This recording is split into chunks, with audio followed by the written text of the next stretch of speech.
you learnt. I think about that all the time with this podcast. I'll have a guest on, I'll have these mini eureka moments, and then something will stick.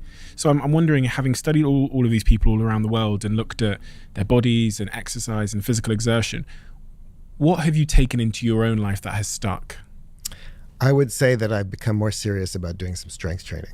I've always loved walking and running and, endurance kinds of activities. And I've always sort of hated doing weights.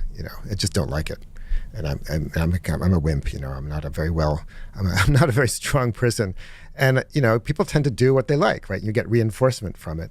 And the more I study the importance of resistance training and the more I study the importance of doing weights, especially as you age, the more I started kicking myself for being lazy about that. So now I try to do good 2 strength workouts out of every week at least, and take it more seriously, because especially as you age, loss of muscle mass can be really debilitating. There's the technical term for that is sarcopenia. Sarco is the Greek word for muscle, and penia is loss, so muscle loss. So as people get older, they tend to lose muscle, and when you do that, you become frail and you lose functional capacity, and then that starts off a vicious cycle, right? Once that happens, then you're less likely to be physically active, and then of course when you're less physically active, your muscles begin to waste away more, and it's very debilitating. And so I think as we get older, and I'm getting older, it's more and more important, to kind of incorporate that. So I think that's the one thing that I've taken to heart. Yeah, from what you said there, it sounds like not doing resistance training, not lifting weights as you age, almost accelerates aging in any sort of superficial sense, but also in a physiological sense, you're increasing the speed of aging.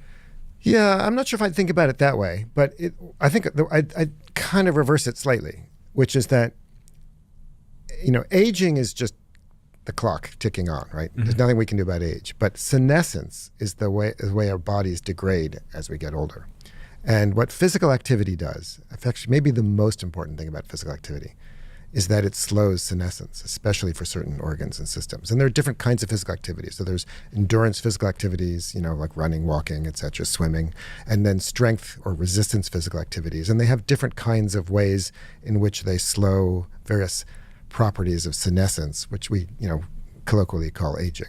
And all of them are important. And I think one of the things that's really interesting about humans, in fact, I think it may be the most important thing about this book, and you asked about myths earlier, the most important myth, I think, by far, is this idea that as you get older, it's normal to be less active. And that is just not true.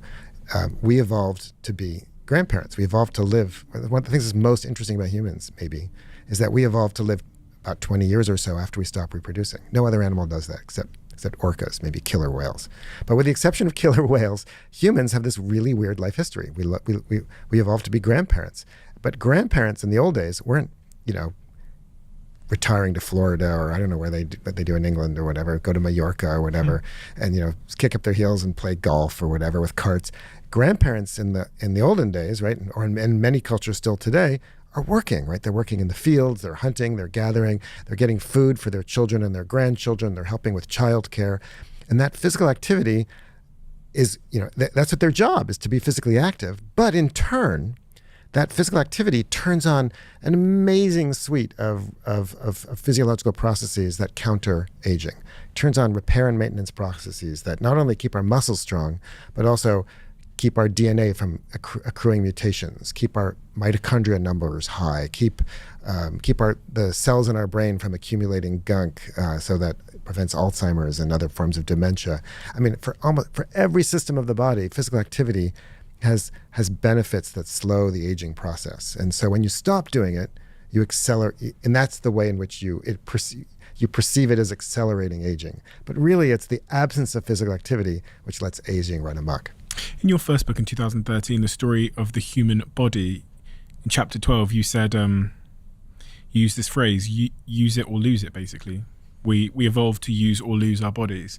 And I was sat with someone recently, and I was trying to figure out why it appears that when people retire, or the other instance I've seen is when their elderly partner passes away, it appears as if they don't live much longer. Yeah. It's kind of folklore or something, that once you retire, your days are kind of numbered. Yeah, yeah.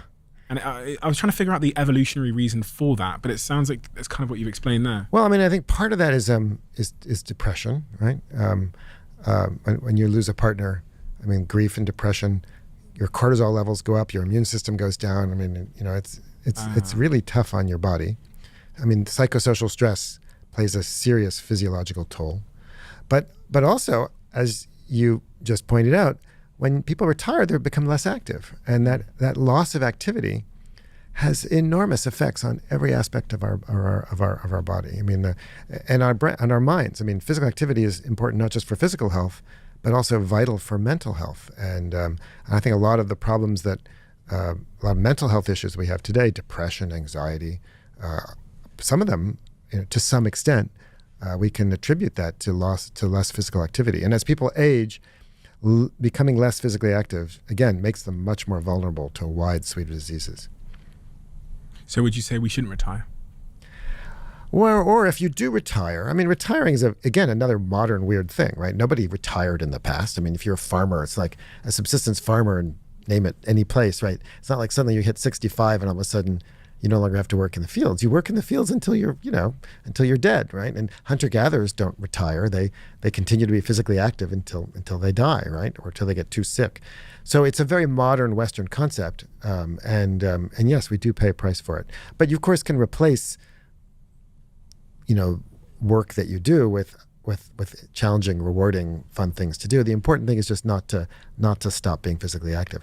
One of my favorite studies ever published, without a doubt, is a study done by a guy named Ralph Paffenbarger. He realized that places like Harvard are fantastic for studying aging because Harvard, like other private universities, never lets go of their alumni. So until the day you die, they're asking you for money on a regular basis. and so he got the Alumni Association, the Harvard Development Office, to let him follow a series of Harvard alumni from several years and can keep asking them questions about their physical activity levels and also their diet and whether they smoked and stuff like that. And then he tracked them for 25, 30 years. And what he found was that the alumni, after you corrected for every factor you could think of, that as the alumni got older, the effect of physical activity on their health outcomes was bigger and bigger. So alumni who were in their 20s, 30s, and 40s, for example, who were exercising 4 or 5 times a week, they had about 20% lower death rates. By the time they got to their 60s and 70s, the alumni who were exercising more had 50% lower death rates. So as you get older, and this has been replicated again many times, but what he showed was that as you get older, exercise becomes more, not less important for maintaining your health. Been thinking a lot about this because I was saying to Jack, my dad is 60-ish, but he's very, very out of shape. Very, very out of shape. And I was in Indonesia, and I was with my girlfriend, and we were going whitewater rafting. So we had to go down this really big hill with all these stairs. It was like 300 meters of stairs. And I remember just thinking, my dad wouldn't be able to do this at his age at 60, and I want to be able to go down those stairs when I'm his age, because at the bottom of there was a fun activity with someone I loved.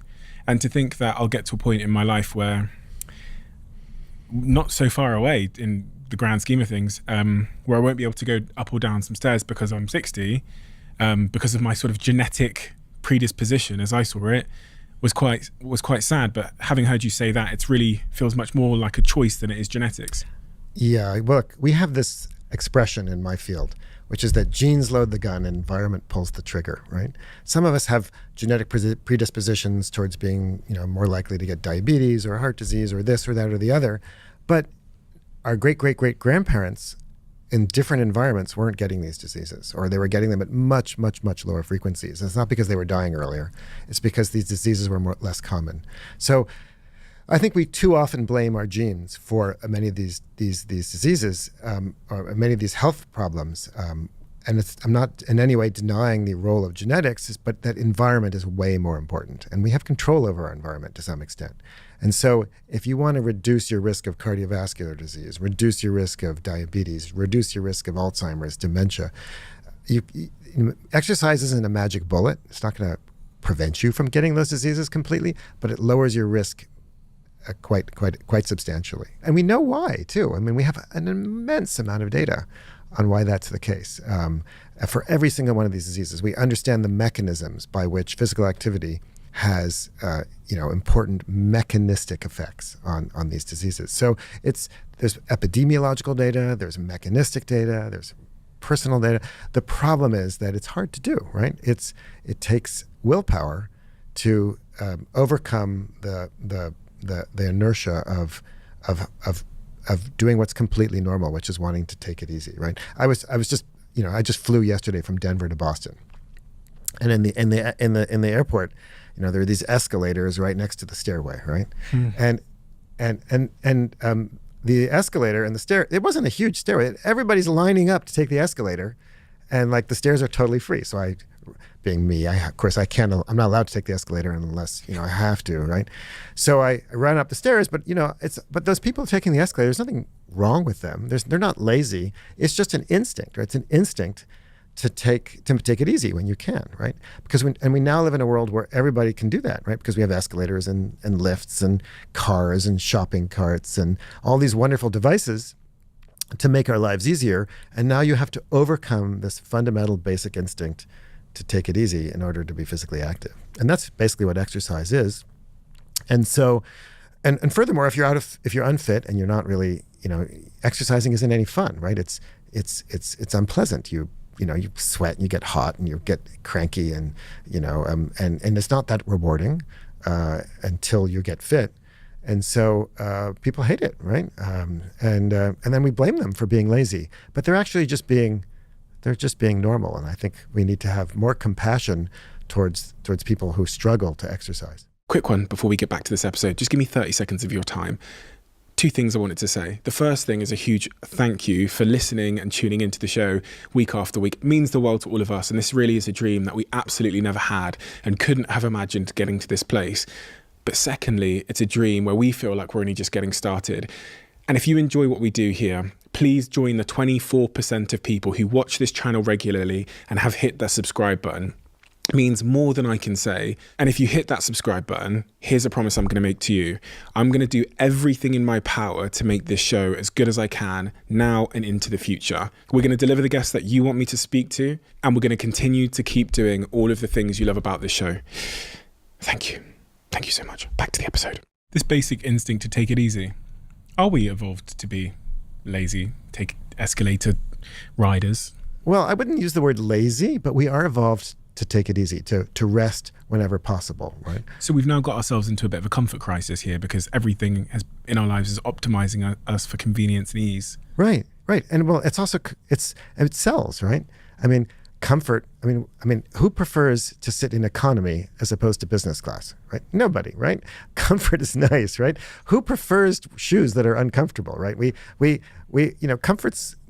comfort's, we love comfort, right? But since when is comfort necessarily better for you, right? I mean, are comfortable shoes actually better for you than going barefoot? Or the comfortable chair is better for you or taking the lift better for you than taking the stairs? It is in the short term, or at least it appears to be today. Right. Yes, because we often value the short-term benefit over the long-term cost, right? That's hyperbolic discounting is the technical term for that. But so we live in a world where we pay extra for comfort, and we'll prefer it. But now we also live in a world where we have to now go out of our way to be physically active because it's no longer necessary. And so again, I go back to my original statement, which is that people evolved to be physically active for 2 reasons and 2 reasons only: when it's necessary or rewarding. When we don't make it necessary, we need to figure out ways to make it rewarding. And that's hard. It's very hard. Making it rewarding. So one way that you might make something rewarding is by looking at the stick, and then the other side is maybe the carrot. But just looking at the stick, then you were going through a series of diseases a second ago: Alzheimer's, high blood pressure, all of these kinds of things, cardiovascular diseases. I almost think we've come to assume that these are inevitabilities of life. Yeah, we'll get cancer. Yeah, one of us will get. Yeah, someone in here is going to get Alzheimer's, and that's the way we live. So we're preparing to medicate when that day comes. That's right. I get, God forbid, diagnosed with something. That's absolutely right. In fact, that's what medical students today are taught, right? If you go to medical school today, you're taught that as people get older, their blood pressure goes up. I can tell you that's just not true. It's in the Western world where people are physically inactive and eat crap diets that their blood pressure tends to go up. But there are plenty of people, I'm actually one of them, right, who don't have high blood pressure as they age. And guess what's the best way to prevent getting high blood pressure as you age? It's, I sound like a broken record, but we have this idea that as you get older, yes, and we're lucky, right? Because we don't die from smallpox when we're 30. We're lucky to get cancer when we're 60, right?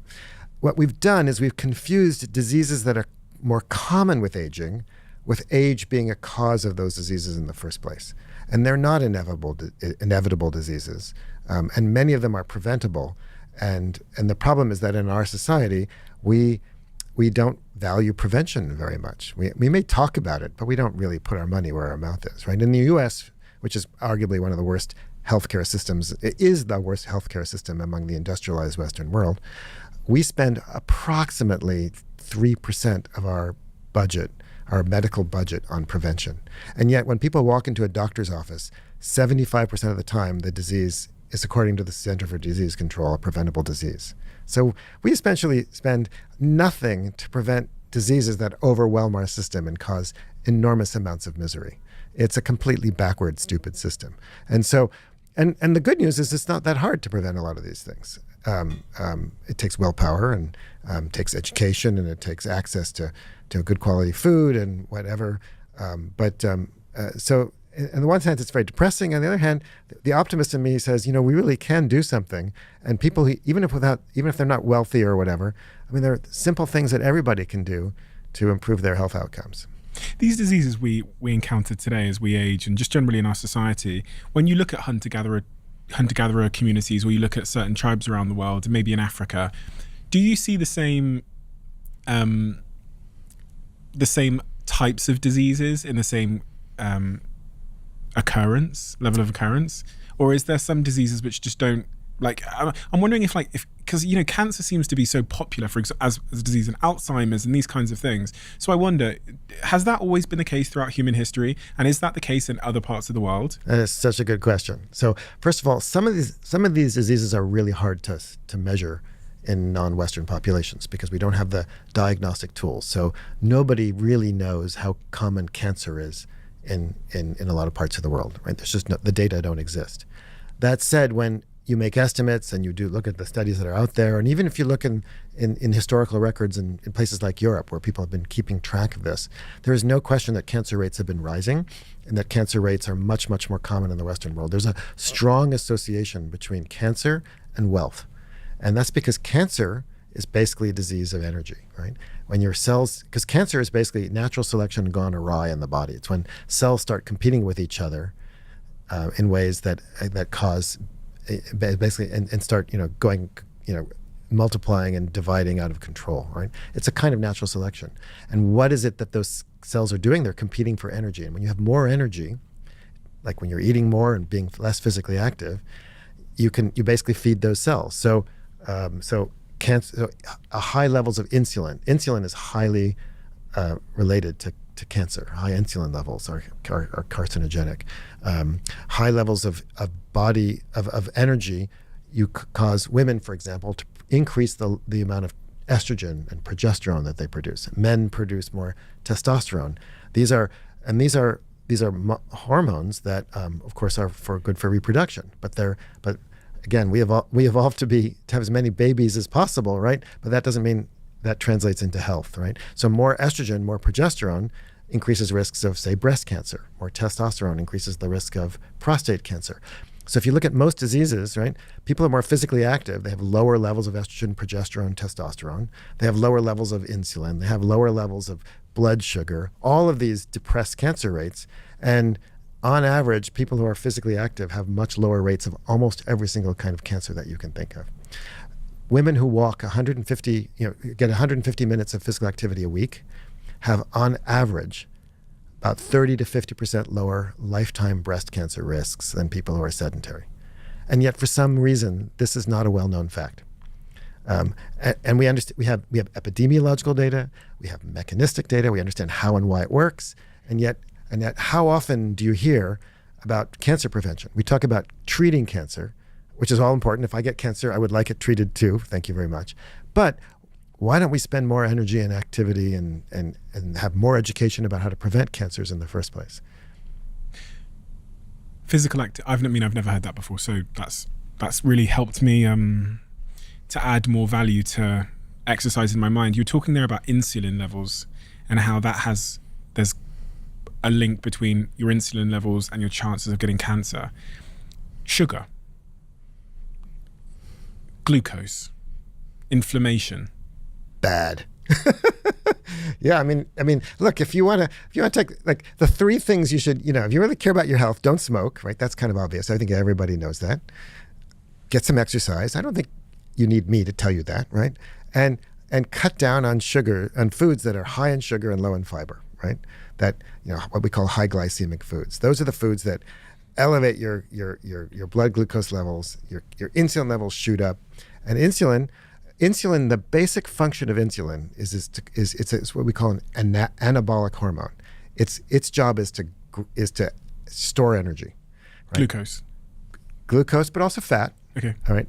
Okay. So insulin, what insulin does is to get energy into cells. So it's like a taxi.